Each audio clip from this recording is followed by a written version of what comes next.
Hi guys, welcome back to another video. आज की video में हम कक्षा 11वीं अकाउंट्स के एक बहुत इंपॉर्टेंट चैप्टर अकाउंटिंग इक्वेशन को स्टार्टिंग से लेकर अंत तक समाप्त करने जा रहे हैं। अगर आपको इस चैप्टर के नोट्स चाहिए तो टेंशन न को, डिस्क्रिप्शन में उनका लिंक है। बट उससे पहले अपनी कुर्सी की पेटी बांध दे, क्योंकि अकाउंटिंग इक्वेशन का यह चैप्टर आज पूरी तरीके से समाप्त हो जाएगा। चलिए शुरुआत करते हैं और बात करते हैं आपकी अकाउंट्स की बुक के कवर की। अगर आपने अपनी किताब के कवर को ध्यान से देखा हो तो उस पे 4 शब्द बहुत बड़े बड़े लेटर्स के अंदर लिखे हैं।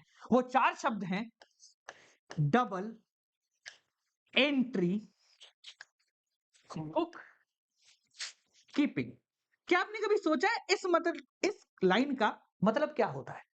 देखो, बुक कीपिंग का मतलब तो हमने पिछले चैप्टर में पढ़ लिया था, किताब में लिखना।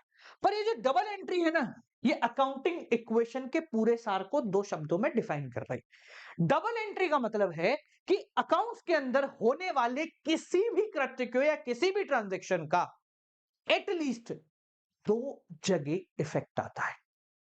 यानी आप कुछ भी करो, चाहे कंपनी में पैसा लगाओ, चाहे कंपनी से पैसा निकालो, चाहे कोई सामान खरीदो, चाहे कोई सामान बेचो, हर ट्रांजैक्शन 2 जगह लिखा जाता है। एक तरफ लिखा जाता है जिसको हम बोलते हैं उसकी डेबिट साइड, और दूसरी तरफ जब लिखा जाता है तो उसको बोलते हैं क्रेडिट साइड। और इन दोनों साइड्स की एक बहुत बड़ी खासियत है। वो खासियत है कि हर ट्रांजैक्शन के बाद ये डेबिट और क्रेडिट साइड हमेशा आपको बराबर मिलेंगी। यानी कि अगर हमने 100 रुपए से किसी चीज को डेबिट करा है तो 100 ही रुपए से वही चीज उसी ट्रांजैक्शन में क्रेडिट भी हो रही होगी। जैसे कहते हैं ना, हर सिक्के के 2 पहलू होते हैं, एक डेबिट तो दूसरा क्रेडिट। उसी प्रकार से हर ट्रांजैक्शन के भी 2 पहलू होते हैं, एक डेबिट और दूसरा क्रेडिट। हो सकता है कि 2 चीजें डेबिट हो रही हो और एक क्रेडिट हो रही हो, बट हमेशा जितना अमाउंट डेबिट हुआ है उतना ही अमाउंट क्रेडिट हो रहा है। यानी अकाउंटिंग इक्वेशन 2 धारी तलवार पे काम कर रही है। एक है डेबिट की तलवार और दूसरी है क्रेडिट की तलवार, और इन तलवारों से मिलकर एक इक्वेशन बनी है जिसको हम अकाउंटिंग इक्वेशन या बैलेंस शीट इक्वेशन भी कहते हैं। और उस इक्वेशन को अगर हम लिखें तो वो कुछ ऐसी दिखती है। Assets equal to capital plus liability. क्या बोला? Asset equal to capital plus liability. अब यहां पर जो ये एसेट है ये एक तरीके से डेबिट वाली तलवार है, और कैपिटल और लाइबिलिटी जो है ये क्रेडिट वाली तलवार है। यहां पर एक चीज आपको कंफ्यूज कर सकती है कि सर ये जो कैपिटल है, यानी वो पैसा जो बिजनेसमैन ने बिजनेस शुरू करते समय लगाया है, वो लाइबिलिटी वाली साइड क्यों है? तो देखो, बहुत सिंपल है। बिजनेस और बिजनेसमैन ये दोनों अलग होते हैं। अगर मैंने कोई पैसा अपने धंधे को शुरू करने के लिए लगाया है तो मेरे धंधे की जिम्मेदारी है कि वो पैसा मुझे वापस दे। आप यकीन करोगे, इसके बदले में मैं ब्याज भी लूंगा, जिसको इंटरेस्ट ऑन कैपिटल कहा जाता है। तो बिजनेस पर्सपेक्टिव से ये कैपिटल भी एक तरीके की लाइबिलिटी है टुवर्ड्स ओनर, कि मालिक को ये पैसा वापस चुकाना है। समझ में आ गया? तो अकाउंटिंग इक्वेशन एक ऐसी इक्वेशन है जो कहती है कि डेबिट यानी asset side is always equal to capital plus liability side. दुनिया का कोई भी ट्रांजैक्शन कर लो, हर ट्रांजैक्शन के बाद ये चीज होना कंपलसरी है, और इसलिए इसको बैलेंस शीट इक्वेशन भी कहते हैं। बैलेंस शीट इक्वेशन का मतलब वो इक्वेशन जो बैलेंस शीट में दिखाई जाती है। और बैलेंस शीट क्या है? बैलेंस शीट का मतलब है एक ऐसा स्टेटमेंट जो साल के अंत में बनाया जाता है, जिसमें 2 साइड होती हैं, एक लाइबिलिटी और एक एसेट, जो आपके पूरे साल में किए गए कृत्यों के मूल भाव को बताती है। ज्यादा हिंदी हो गई। इन शॉर्ट ये बताती है कि आपके पास पैसा कितना है, कैश कितना है, बैंक में कितना है, एसेट कितने हैं, फर्नीचर कितने हैं, इन सबको यहां पर लिखा जाता है। एंड एट द एंड ये भी वही चीज बताती है कि ये दोनों साइड हमेशा बराबर हो। अगर अकाउंटिंग इक्वेशन के नजरिए से समझें तो ये ध्यान रखना, इसमें क्या आता है, इसमें क्या क्या आता है, और इसमें क्या क्या आता है। क्योंकि एट द एंड जब आप अकाउंटिंग इक्वेशन का क्वेश्चन करोगे, आपको पता होना चाहिए कि ये चीज अगर लिखी हुई है तो एसेट की है, कैपिटल की है, या लाइबिलिटी की है। सबसे पहले बात करते हैं सर एसेट में क्या क्या आता है।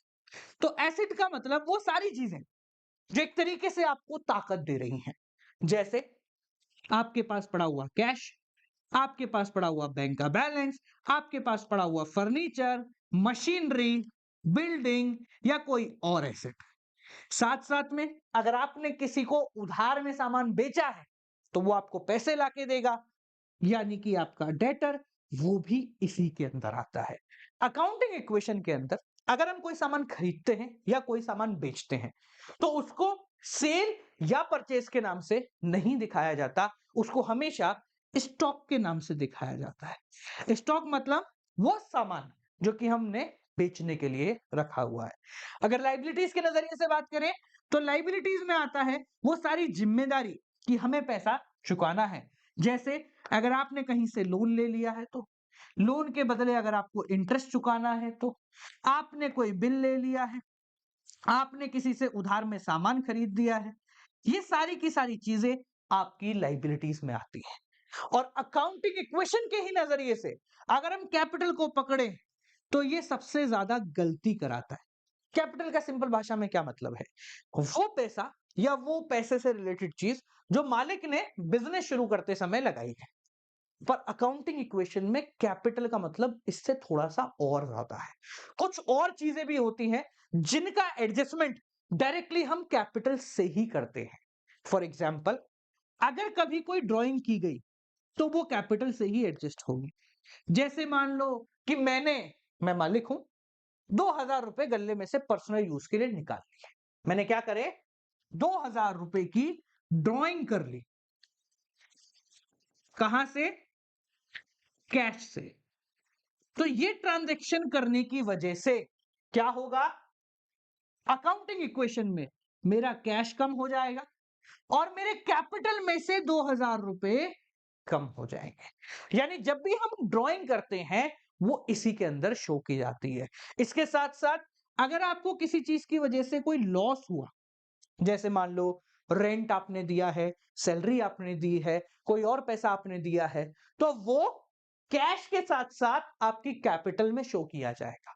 सिमिलरली अगर आपको कोई प्रॉफिट हुआ है, मान लो 3,000 का सामान आपने 5,000 में बेच दिया, तो 2,000 का जो प्रॉफिट हुआ है वो भी आपको कैपिटल में ऐड करना है। इसके साथ साथ अगर कोई एक्स्ट्रा कैपिटल आपने लगाई है तो वो भी इसी में एडजस्ट होगी।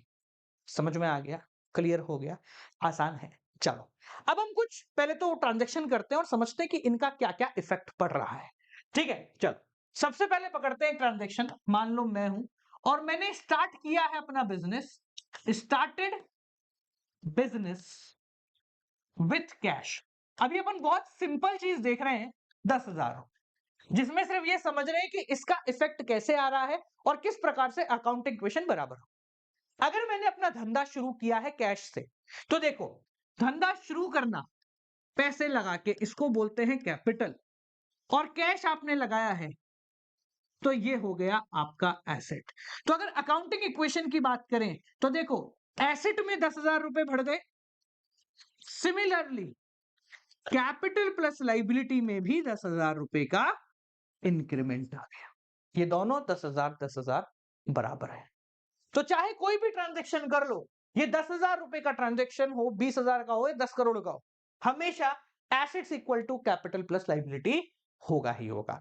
पहले अपन समझते हैं ट्रांजैक्शन होते कितने प्रकार के, फिर इनके फॉर्मेट के बारे में बात करेंगे।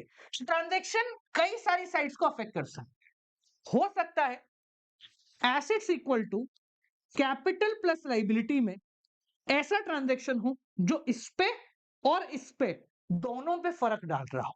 जैसे अभी अपन ने देखा कि अगर मैंने धंधा शुरू करने के लिए पैसा डाला है तो उससे एसेट में बदलाव आया और कैपिटल में भी बदलाव आया, यानी दोनों साइड बदलाव आया।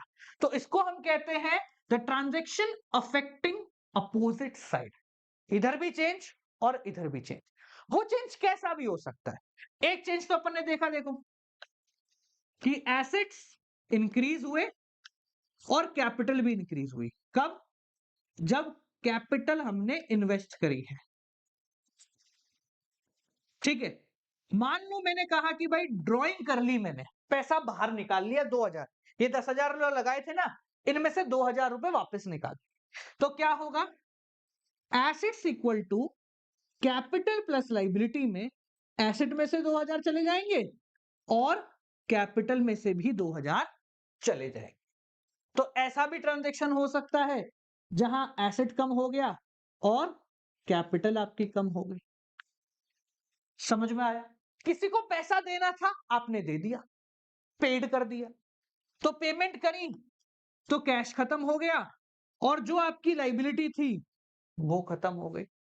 ठीक है, क्लियर हो गया? तो इस प्रकार से बहुत सारे ट्रांजैक्शन हो सकते हैं जो दोनों साइड इफेक्ट करें।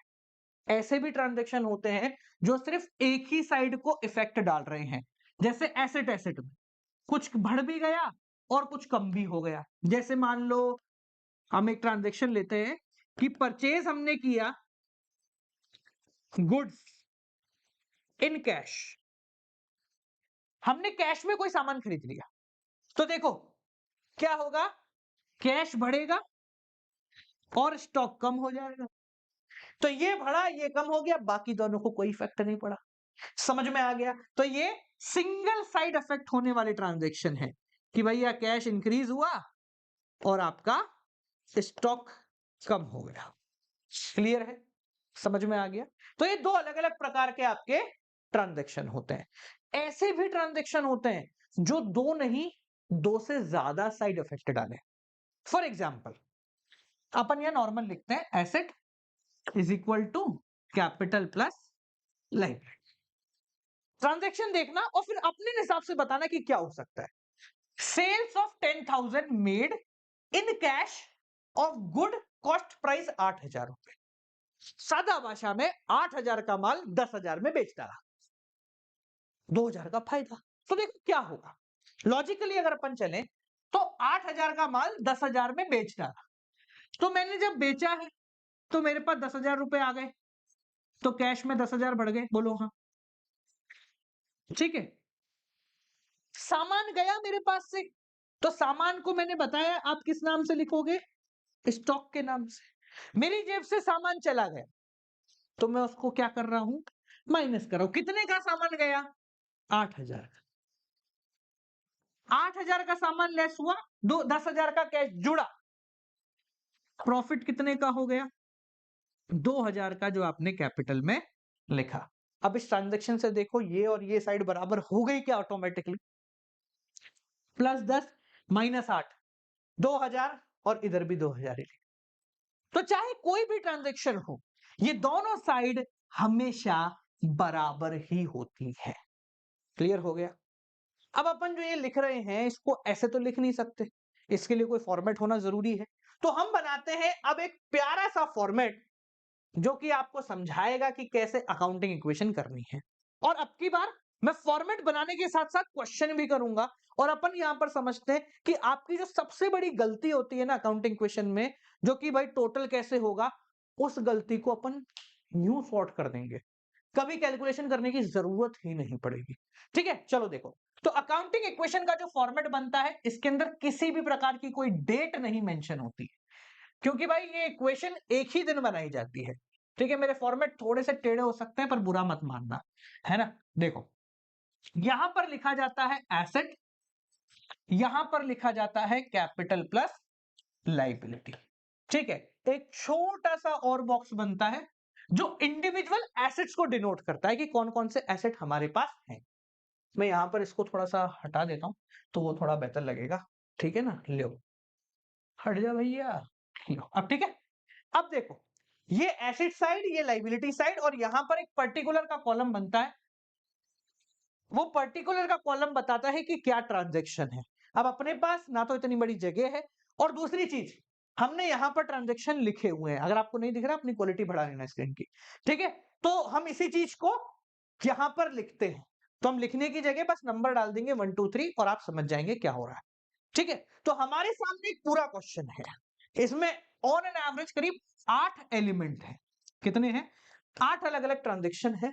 हमें इन ट्रांजेक्शन्स को करना है और ये पता लगाना है कि साल के अंत में मेरे पास कितना कैश है, कितना कैपिटल है और कितनी बाकी सभी चीजें हैं। ठीक है, शुरू करें। बस अकाउंटिंग इक्वेशन को करने से पहले आपका दिमाग एक चीज को लेके क्लियर होना चाहिए, वो ये है कि इस ट्रांजेक्शन से फर्क कहां पड़ा है। क्या बोला मैंने, इस ट्रांजेक्शन से फर्क कहां पड़ा है। अगर आप ये पता लगाना सीख ले, खत्म हो गया खेल। दुनिया जहां की बकवास कर लो, इफेक्ट क्या हुआ ये बता। इतने में अकाउंटिंग क्वेश्चन हो जाती है। शुरुआत करते हैं, ट्रांजेक्शन करते करते मजे आएंगे आपको। चलिए शुरू करते हैं। Ram started business with cash 1 lakh रुपए एज कैपिटल। राम ने 1 लाख रुपए लगा के अपना धंधा शुरू करा, 1 लाख रुपए कैश में लगा के।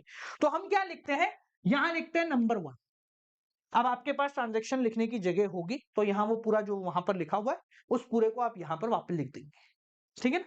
मैं एक लिख रहा हूं नंबर ताकि अपने को यहां पर समझने के लिए जगह बने। क्या क्या हुआ, राम ने 1 लाख रुपए कैश लगाया धंधे में। तो एक तो कैश लगाया, किस तरीके से लगाया, कैपिटल के फॉर्मेट में। तो कैश तो हमारा एसेट होता है तो हमने यहां लिखा कैश और यहां लिखा कैपिटल। यहां तक समझ में आ गया। 1 लाख रुपए, ये लिखे 1 लाख।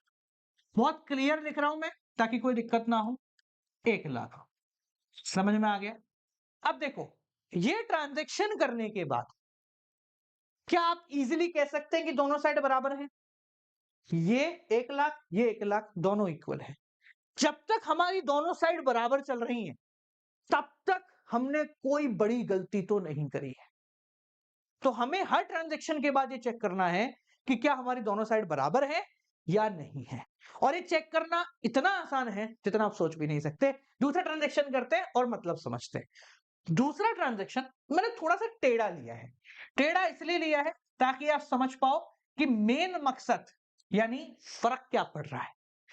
क्या ट्रांजेक्शन है, Ram transfer 5 lakh from a saving account to current account. Ram ने 5 लाख रुपए अपने सेविंग अकाउंट से निकाले और उसको करंट अकाउंट में डाला।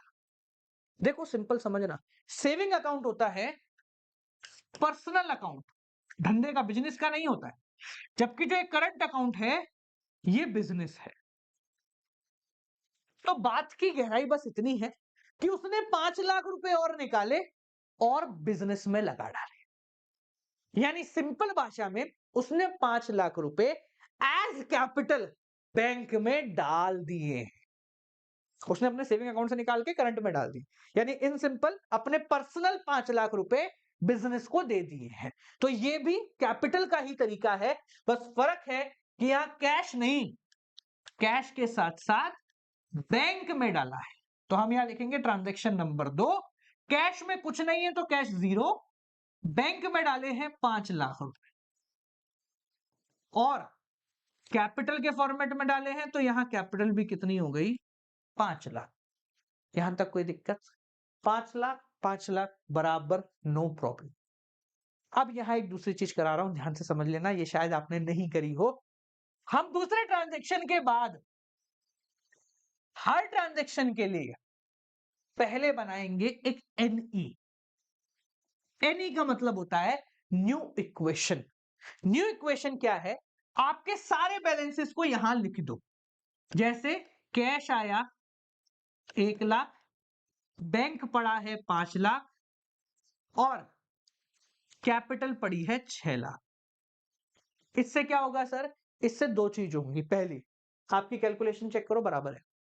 दूसरी और सबसे जरूरी, ये लिखने का मतलब है कि अब इससे ऊपर के किसी भी ट्रांजैक्शन को मुझे ऐड कभी भी नहीं करना है, मैं यहां तक आ चुका हूं। तो इससे क्या होगा, हर ट्रांजैक्शन के बाद मुझे पता चलता रहेगा कि मैंने कोई गलती नहीं करी और फाइनल टोटल करते समय मेरे को पूरा ऊपर से कैलकुलेशन नहीं करनी है, बस यहीं से, मतलब जो लास्ट न्यू इक्वेशन होगी वहां से कैलकुलेशन करनी है। तीसरा क्वेश्चन, तो तीसरी एंट्री समझते हैं। तीसरी एंट्री क्या है, purchase furniture 5,000 rupees in cash. हमने 5,000 रुपए का फर्नीचर खरीद लिया।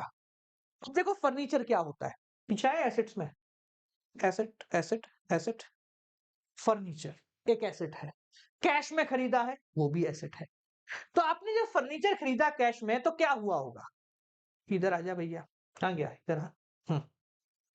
फर्नीचर खरीदा 5,000 का, तो देखो 5,000 रुपए कैश में से चले गए और 5,000 का ही फर्नीचर आ गया।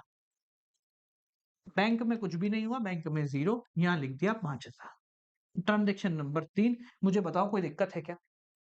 क्या इससे कैपिटल पे कोई फर्क पड़ा? कुछ नहीं, तो यहां 0 लिख दो। क्या इससे बैंक में कोई फर्क पड़ा? कुछ नहीं पड़ा, उसमें भी अपन ने 0 लिख दिया।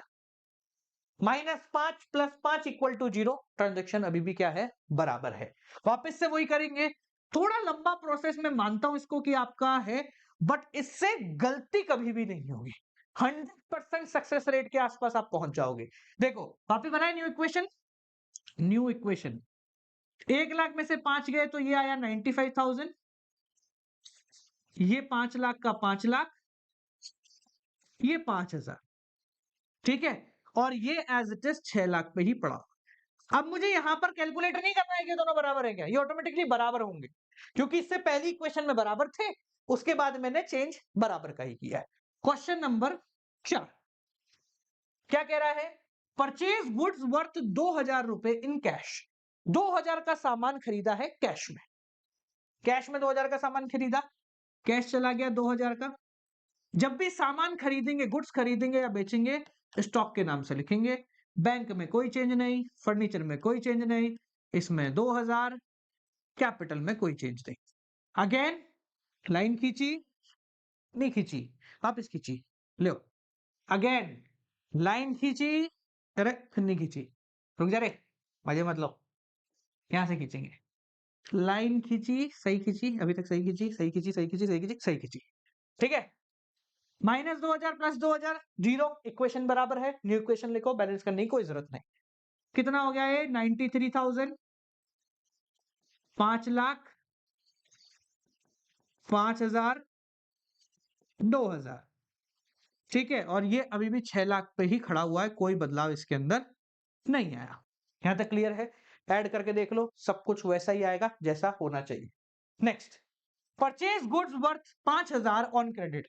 5,000 का सामान उधार में खरीद, देखो सामान खरीदा है तो स्टॉक में 5,000 जुड़ गए, उधार में खरीदा है तो कैश तो कुछ नहीं है, उधार है, तो जब भी हम उधार में सामान खरीदते हैं तो हमारे बनते हैं क्रेडिटर। कितने के, 5,000 का सामान खरीदा तो 5,000 के क्रेडिटर। देख लो इधर, +5 + 5, no change, the correct answer. ठीक है जी, वहां पे लाइन खींच दें, सीधी लाइन, सीधी लाइन, सीधी लाइन, बन गई क्या, बन गई क्या, बहुत बढ़िया। ऐसे पता कभी कभी आवाज चली जाती है तो मुझे चेक करना पड़ता है। हाँ भाई, 93, 5 लाख, 5,000, 7,000, ठीक है, इधर क्या है, 6 लाख + 5,000, यहाँ +00 लिख दो। अभी कुछ लोग ये बोल रहे होंगे सर ये बार बार कैलकुलेट करने की खासा जरूरत नहीं है, हम आखिरी में कर लेंगे। देखो आखिरी में अगर आप करते हो ना, सबसे बड़ी दिक्कत होती है, ये जो आपने लिखा ना, ये फिर ये बैंक का बैलेंस आते आते इधर जुड़ जाता है, फर्नीचर का बैलेंस आते आते किधर और जुड़ जाता है, तो वो प्रॉब्लम हमारी नहीं होगी, इसलिए हमने ये 4 जीरो लिखे। ऊपर जितनी हेडिंग है उतने ही जीरो यहाँ पे आ रहे हैं, देखो 4 हेडिंग है ऊपर, 1 2 3 4 ही बैलेंस अपने यहाँ पर आ रहे हैं। ठीक है, चलो क्वेश्चन नंबर 6 बहुत इंपॉर्टेंट है। गुड कॉस्टिंग 3,000 रुपए सोल्ड ऑन क्रेडिट फॉर 5,000। अच्छा ट्रांजेक्शन है, 3,000 का सामान 5,000 में बेचा ऑन क्रेडिट, उधार में। 3,000 का सामान 5,000 में बेचा उधार में, एक एक करके करते हैं। सामान कितने का गया, 3,000, स्टॉक में से 3,000, 5,000 का बेचा है, कैश में होता तो कैश में जोड़ते, उधार में बेचा है तो डेटर में जोड़ेंगे, डेटर मतलब वही उधार, 5,000। 3,000 का सामान 5,000 में बेचा, 2,000 का क्या हुआ होगा, प्रॉफिट। और मैंने आपको इस अकाउंटिंग क्वेश्चन के चैप्टर के पहले ही स्लाइड में बताया था कि प्रॉफिट अगर हो तो उसको कहां लिखना है, यहां लिखना है। किधर गया, किधर गया, इधर गया, यहां पर लिख दिया 2,000 का प्रॉफिट, चेक। +5 - 3 = 2, कोई चेंज नहीं है, अकाउंटिंग क्वेश्चन बराबर ही आएगी, 0 0, ठीक है, +0। वहां पे बनाए, लो भाई, ट्रांजैक्शन नंबर ये हो गया 6, 7वां। पहले 7वें से पहले इक्वेशन लिख लेते हैं। 93,000, 5 लाख, ठीक है, +5,000 +4,000 का आपका स्टॉक रह गया, 5,000 के डेटर और बन गए, इधर आया 6,02,000, अरे ज्यादा हो गया, 6,02,000, 6,02,000, ठीक है, +5,000। इक्वेशन बैलेंस होगी, करने की जरूरत नहीं है क्योंकि हमने यहां तक बैलेंस किया था, उसके बाद एक ही ट्रांजेक्शन हुआ है। Next, paid 5,000 as rent and 8,000 as salary. 5,000 का रेंट दिया, 8,000 की सैलरी दी। तो देखो, रेंट हो या सैलरी हो, एक तरीके से ये लॉस ही है। तो ये लॉस जो है वो कहां से जाता है? यहां से। 5 और 8 13,000 यहां से चले गए, और पेमेंट करी तो आपने 13,000 यहां से चले गए कैश में से, और कहीं पे भी कुछ भी नहीं होगा। 13,000 8,000 का वो, 5,000 8 और 5 है ना, 8 और 5 13,000 13,000, देखो बाकी सब जीरो जीरो जीरो, इधर भी जीरो, -13 इक्वेशन अभी भी क्या है? बैलेंस चल रही है। 80,000 5,00,000 प्लस 5,000 प्लस 4,000 प्लस 5,000, इधर आ जाते हैं। हाँ भाई, 6,02,000 में से अगर 13,000 गए तो कितने बचे? 5,89,000 प्लस 5,000। इक्वेशन बैलेंस होगी, कोई दिक्कत नहीं है, कोई नहीं रोक सकता मुझे। Last, Ram withdraw 3,000 for personal use. Ram ने 3,000 रुपए पर्सनल यूज के लिए निकाल लिए। तो 3,000 रुपए निकाले तो -3, पर्सनल यूज के लिए निकाले कैपिटल में से माइनस। अगर वो गुड्स की जगह मतलब कैश की जगह कोई सामान ले जाता तो हम स्टॉक में से माइनस करते। देख लो, -3 कोई चेंज नहीं, इक्वेशन बैलेंस ही करेगी। ठीक है, अभी आपको बैलेंस शीट बनाना भी सिखाता हूं, देखो यही हो जाएगा बैलेंस शीट भी। ये अपनी हो गई, टोटल कर ले फाइनल। ये आ गया 77,000, ये आ गया 5,00,000। कोई गलती भूल चूक हो जाए तो माफ करना, मेन बात मैंने समझा दी है तुमको, है ना। पता चले सर बीच में कोई गलती हो गई थी आपसे, पर हम मैंने आपको बता नहीं पाते, तो आप तो गलती कर गए, तो मान जाना मेन मूलभूत की बात मैंने आपको समझा दी है कि कैलकुलेशन में वैसे तो दिक्कत नहीं होगी। ठीक है जी। अब आप बोलो सर ये जो बैलेंस आपने निकाला है इसका मकसद क्या है, क्यों निकाला हमने? तो आपको पता है ये जो बैलेंस आपके सामने है ना, इसी बैलेंस से हम बैलेंस शीट बनाते हैं। देखो, ये जो बैलेंस शीट है ना, ये इन्हीं बैलेंस से बनती है। ये लाइबिलिटी, ये एसेट। यहां क्या है हमारे पास? कैपिटल और क्रेडिटर। तो हम यहां लिखेंगे कैपिटल और यहां लिखेंगे क्रेडिटर। कैपिटल कितने की बची हमारे पास साल के अंत में? 286,000 और ये है 5,000। 28 क्या? 586,000, ये है 5,000। एसेट में क्या क्या है हमारे पास? Cash, bank, furniture, stock, debtor. Cash, bank, furniture, stock, debtor. अगर इनके अमाउंट के बारे में बात करें, कैश है आपका 77,000, 5,00,000, 77,000, 5,00,000, 5,000, 4,000, 5,000, यही है मेरे हिसाब से, यही है ना, 5 4 5। अब कमाल की बात यह है, क्योंकि आपकी अकाउंटिंग इक्वेशन मैच है, तो आपका जो ये आंसर आएगा वो भी मैच ही होगा। चाहिए तो कैलकुलेट कर लेना, मुझे भरोसा है खुद पे। ठीक है जी, सही आएगा। क्लियर हो गया? तो ये है अकाउंटिंग इक्वेशन को करने का बहुत सटीक तरीका।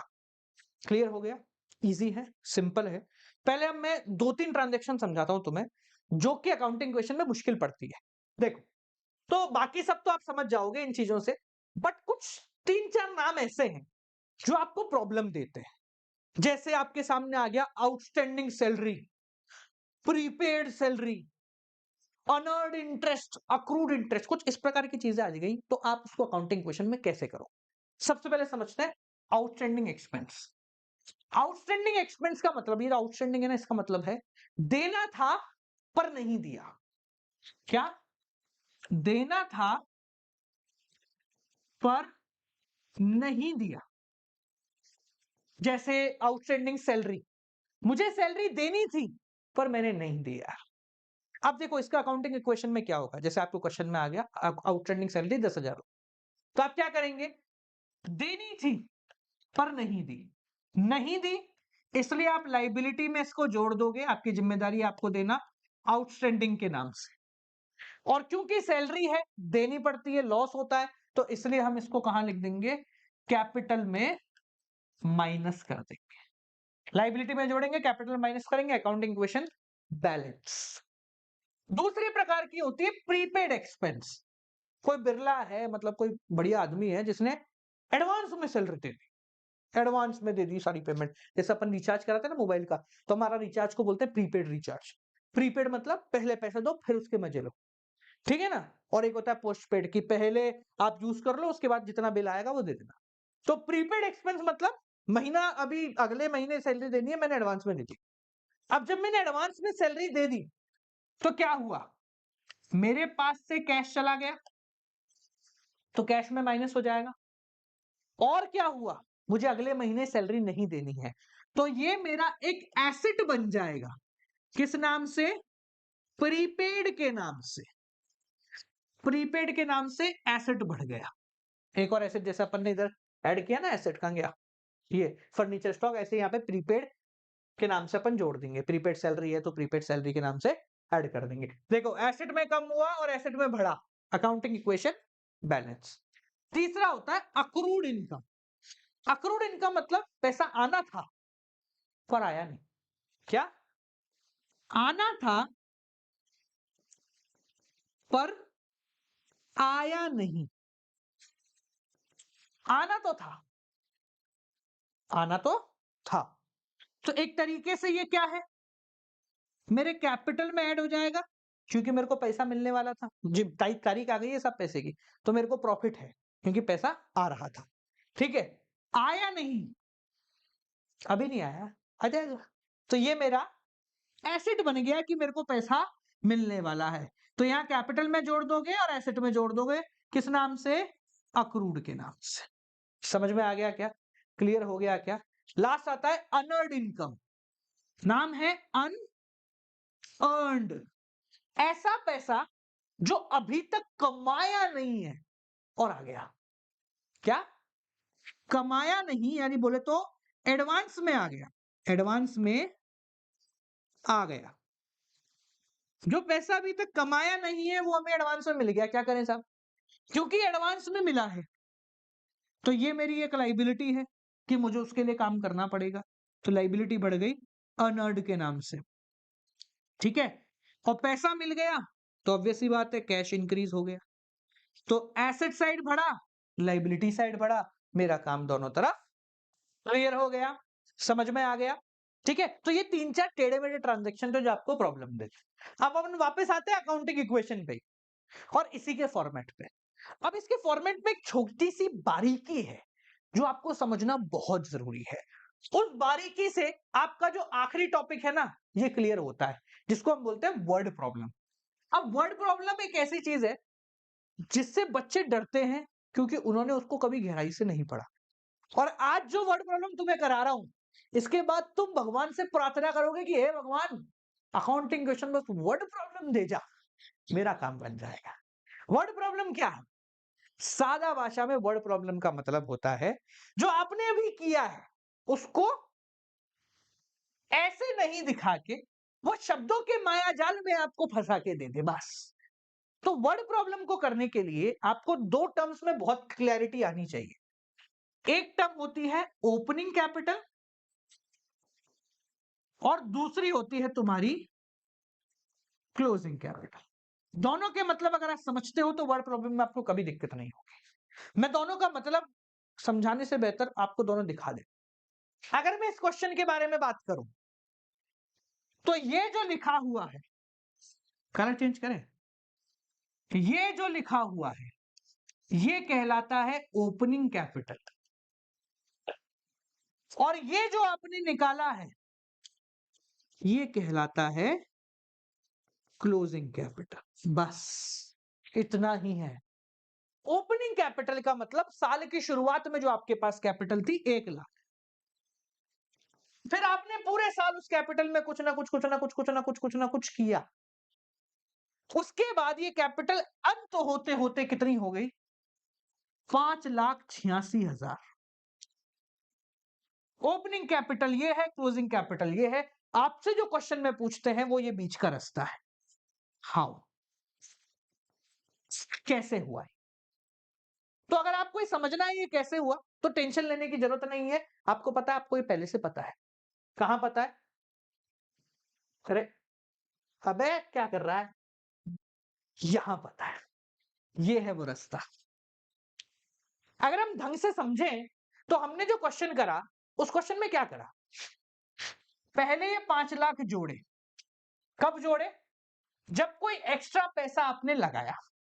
तो ओपनिंग कैपिटल में जब कोई एक्स्ट्रा पैसा लगाया, यानी एडिशनल कैपिटल लगाई, तो हमने जोड़ दी। प्लस ये क्या किया? प्रॉफिट। कोई प्रॉफिट हुआ तो हमने जोड़ दिया। जब हमने सैलरी वगैरह दी तो माइनस कर दी, यानी कि लॉस माइनस कर दिया था। एंड एट लास्ट एक और चीज माइनस करी थी, क्या है? ड्राइंग माइनस करी थी। और ये सब करने के बाद हमारा आंसर आ गया था। तो ये जो फाइनल कैलकुलेशन बनी, इससे हमारे पास जो आंसर आया वो था क्लोजिंग कैपिटल। ये फॉर्मूला याद रखना, जीवन भर काम आएगा ये फॉर्मूला। जब तक अकाउंट्स तुम्हारे पास है ये फॉर्मूला काम आएगा। बहुत सारे टीचर आपको ये फॉर्मूला घुमा फिरा के आगे पीछे करके दे देंगे। आखिरी चैप्टर जो है आपका सिंगल एंट्री सिस्टम, सिर्फ ये फॉर्मूला है, कुछ नहीं है। और ये फॉर्मूला हमने रटा नहीं है, हमने समझा है। प्रॉफिट जुड़ता है, लॉस माइनस हो जाता है, ड्राइंग माइनस हो जाती है, कोई एक्स्ट्रा कैपिटल है तो वो जुड़ जाती है। समझ में आ गया? तो व्हाट इज वर्ड प्रॉब्लम? आपको ओपनिंग कैपिटल से क्लोजिंग कैपिटल आने के बारे में पूछ लेंगे। और सर क्या है वर्ड प्रॉब्लम? वर्ड प्रॉब्लम देखो क्या है बेटा, उसको ये है कि आपसे कोई बोल दे कि देख भाई, तेरे पास एसेट है 5 लाख के, कैपिटल है तेरे पास 2 लाख की। अब ये बता कि लाइबिलिटी कितनी होगी? तो आप उसको बोलोगे भाई पागल है क्या, इतना आसान कौन पूछता है? यही है word problem. Asset is equal to capital plus liability. Asset अगर 5 लाख के है, ये 2 लाख के है, तो लाइबिलिटी कितने की हुई? 3 लाख की। इतना सही वर्ड प्रॉब्लम है, भरोसा नहीं होता मेरे पे? चलो तेरा क्वेश्चन, क्वेश्चन करें। देखो, from the following information calculate total asset. Total asset निकालना है। फॉर्मूला लिख देता हूं मैं, देखो पहले क्वेश्चन पढ़े बिना ही। Asset equal to capital plus liability. अब बोल, कैपिटल है 4 लाख, ले भाई। लाइबिलिटी में क्रेडिटर आता है 3 लाख, यहां जगह छोड़ के मैं क्रेडिटर लिख देता हूं 3 लाख का। Sorry, creditor 3 lakh, directly amount लिखू ना। 3 लाख। आगे बोलो भाई, रेवेन्यू अर्नड, प्रॉफिट। प्रॉफिट कहां जाता है? सब कैपिटल में जुड़ता है प्रॉफिट। तो कितना है? 7,50,000। क्या बात है, बहुत मोटा पैसा वाला है। ठीक है। एक्सपेंसेस 2 लाख, लॉस हुए 2 लाख के, ले भाई। और क्या है? Value of unsold goods, unsold stock, यानी एसेट। ए, डरा रहा है क्या हमको? एसेट की वैल्यू ऑलरेडी निकालनी है हमें, तो तू अड़ जावे। ठीक है ना? देखो भैया, खत्म हो गया अपना तो क्वेश्चन। 4 और ये हो गया 5.5, तो ये हो गया 9.5 लाख प्लस 3 लाख रुपए इज इक्वल टू एसेट। तो एसेट की वैल्यू कितनी आ गई बेटा? 12,50,000 रुपए। और ये आपका आंसर हो गया। डरने की बिल्कुल जरूरत नहीं। कितना आसान था। सर इसको क्यों नहीं लिया? अरे एसेट है निकालना है अपने को। कौन सा एसेट? Total asset. सारे एसेट निकालने, तो सारे एसेट निकालने हैं ना। तो स्टॉक भी तो एसेट के अंदर ही होता है। तो जब ये 12.5 आया, इसके अंदर स्टॉक भी होगा, हमें क्या लेना देना। अगर क्वेश्चन बोलता नहीं साहब आप स्टॉक को छोड़ के बाकी सारे एसेट निकालो, तो हम यहां लिखते एसेट प्लस 2 लाख का स्टॉक। पर ऐसा तो कुछ बोला नहीं उसने। अगला क्वेश्चन करें। Ram commences textile business on 1 April 2023। अभी तारीखें आपकी बहुत काम की है, याद रखना। आप सर बताओ तारीखें क्यों काम की है? तारीखें काम की इसलिए होती है बेटा, क्योंकि ये तारीख जो लिखी हुई है ना, ये देखो, ये जो तारीख है, अगर स्टार्टिंग की तारीख है तो ये ओपनिंग कैपिटल बताएगी, और ये जो तारीख है ये आपकी क्लोजिंग बताएगी। जैसे इस क्वेश्चन में अगर मैं बोलूं तो एक तारीख लिखी हुई है 1 अप्रैल 2023, इसकी कैपिटल दे रखी है 30,000। ऑन 31 मार्च 2024, तो ये कौन सी हो गई? साल खत्म होने के बाद। पूरा साल खत्म हो गया है। तो जब पूरा साल खत्म हो गया है तो प्रॉफिट प्रॉफिट जो होगा ना, वो सब हो गया है काउंटेड। ठीक है ना, वो सब काउंट हो चुका है। ठीक है। 1 अप्रैल देखो 31 मार्च 2024 को मेरे एसेट इतने थे और लाइबिलिटी इतनी थी, मुझे क्लोजिंग कैपिटल निकालनी है। अब देखो कितना आसान है, ऐसा लगेगा सर ये तो बकवास दे दिया इन्होंने, क्या है। आपको दो चीजें पता करनी है, एक तो पता करनी है क्लोजिंग कैपिटल और दूसरा पता करना है प्रॉफिट। देखो कितना आसान है। सबसे पहले आपको 31 मार्च 2024 के एसेट और लाइबिलिटी दे रहे हुए, मतलब ये इसकी वैल्यू पता है और इसकी वैल्यू पता है। 31 मार्च 2024 के एसेट पता है और लाइबिलिटी पता है, ये एसेट ये रहे, ये लाइबिलिटी ये रहे। तो पहले मैं ये वाली कैपिटल निकाल ले, यानी कि इस क्वेश्चन में मैं पहले कैलकुलेट करता हूं क्लोजिंग कैपिटल। कैसे कैलकुलेट होगी बेटा क्लोजिंग कैपिटल? आज की तारीख के एसेट और लाइबिलिटीज की मदद से। तो asset is equal to capital plus liability. Sir ये वाली क्यों नहीं ली? 1 अप्रैल 2023, एक बात बताओ, 2 साल पुराने आदमी से आज का हिसाब कैसे करूंगा मैं? ये पिछले साल की कैपिटल है 1 अप्रैल 2023 की, एसेट ये बता रहा है 2024 के, तो 2024 से 2024 की कैपिटल निकलेगी। हाँ भैया, asset equal to capital plus liability. Asset है तुम्हारे 50,000, कैपिटल मुझे पता नहीं है, लाइबिलिटी है हमारी 10,000, तो यहां से आपकी कैपिटल कितनी आ गई? 40,000। हो गया आपका काम। ओपनिंग कैपिटल 30,000 है, क्लोजिंग कैपिटल 40,000 है। प्रॉफिट और निकालना है, ये लो फॉर्मूला यहां लिख लेता हूं। Opening capital plus profit minus loss minus drawing is equal to closing capital. कितना आसान हो गया, ठीक है। तो ओपनिंग कैपिटल हमें क्वेश्चन में कितने गिवन है? 30,000, क्लोजिंग गिवन है 40। ओपनिंग है 30,000, प्रॉफिट पता नहीं है, क्लोजिंग है तुम्हारी 40। ड्राइंग में कुछ था नहीं क्वेश्चन में, तो यहां से हमारा प्रॉफिट कितना निकल कर आ गया? 10,000। आसान। तारीखों का खेल यही है, आपको बस ये देखना है कि अगर 1 अप्रैल 2023 की कैपिटल बोल रहा है तो इसी दिन के एसेट बता मेरे को। अगला क्वेश्चन देखें।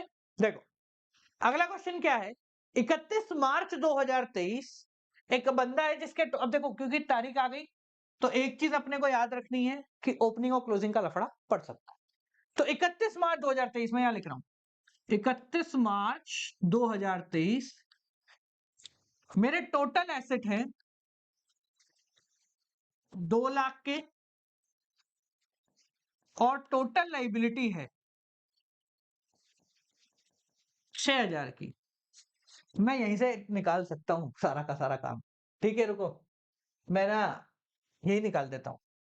लो 31 मार्च 2023 को एसेट माइनस लाइबिलिटी कर दे तो आपकी 1,94,000 की कैपिटल आ गई। कब? 31 मार्च 2023 यानी कि क्लोजिंग कैपिटल। क्लोजिंग कैसे हुई सर? वो देखो इसलिए हुई क्लोजिंग, ड्यूरिंग द ईयर इसके बीच की बात कही हुई है, ठीक है ना। ये 1 अप्रैल 2022 से बात कर रहा है, तो 2023 की कैपिटल क्लोजिंग होगी।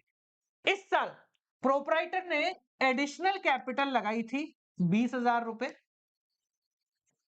विड्रॉ यानी कि ड्रॉइंग करी है 12,000 रुपए पर्सनल यूज के लिए, प्रॉफिट उसने कमाया है 20,000 रुपए, ठीक है भाई, अच्छी बात। आप ये बताओ कि उसकी कैपिटल कितनी होगी ऑन 1 अप्रैल 2022, यानी कि पिछले साल की कैपिटल। तो इस सादा भाषा में अब की बार आपको ओपनिंग कैपिटल पता करने को बोला गया है। ज्यादातर लोग क्या करते हैं, फॉर्मूला बदल देते हैं, नहीं बदलना अपने को, वही फॉर्मूला रखना, बार बार फॉर्मूले नहीं बदले जाएंगे। देखो कितना आसान है, बहुत सिंपल है, इजी है। देखो ओपनिंग कैपिटल वही फॉर्मूला अप्लाई करेंगे, प्लस प्रॉफिट, लॉस है नहीं तो लॉस लिखना नहीं है, minus drawing plus additional capital is equal to closing capital. Value put करो, आंसर अपने आप आएगा, कोई दिक्कत नहीं है। ओपनिंग कैपिटल पता नहीं है साहब, यही तो निकालनी है। प्रॉफिट कितना था? 20,000।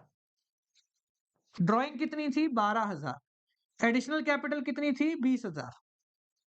क्लोजिंग कैपिटल कितनी आई अपनी, वो रही नीचे, 1,94,000। ठीक साहब, 40 minus 12 28,000। Opening capital is equal to 1,94,000। तो ओपनिंग कैपिटल कितनी हो गई? 1,94,000 माइनस 28,000। ये आपका आंसर हो गया। ठीक है जी, कह रहे हैं कितना हो गया देखो 0 0 0 14 ये हो गया 6 ये हो गया 8 1,66,000 क्लियर हो गया। एक बार देखो 8 8 और 14 बिल्कुल सही जवाब है। आसान है, ईज़ी है, ये आ गई ओपनिंग कैपिटल। तो काउंटिंग इक्वेशन में कुछ भी मुश्किल नहीं है, बस आपके दिमाग में मुश्किलात अगर फँसी हुई है, तो प्रॉब्लम हो जाएगी। ठीक है? तो इस वीडियो को 1-2 बार घुमा के देख लो, आपकी सभी प्रॉब्लम सॉल्व हो जाएँगी और कोई दिक्कत को परेशानी हो, तो मुझे कमेंट सेक्शन में बता देना। आपसे मिलते हैं अगली वीडियो के साथ, इस चैप्टर के नोट्स नीचे पिन है। टिल देन बालको keep on watching. Good night, bye bye, नमस्कार।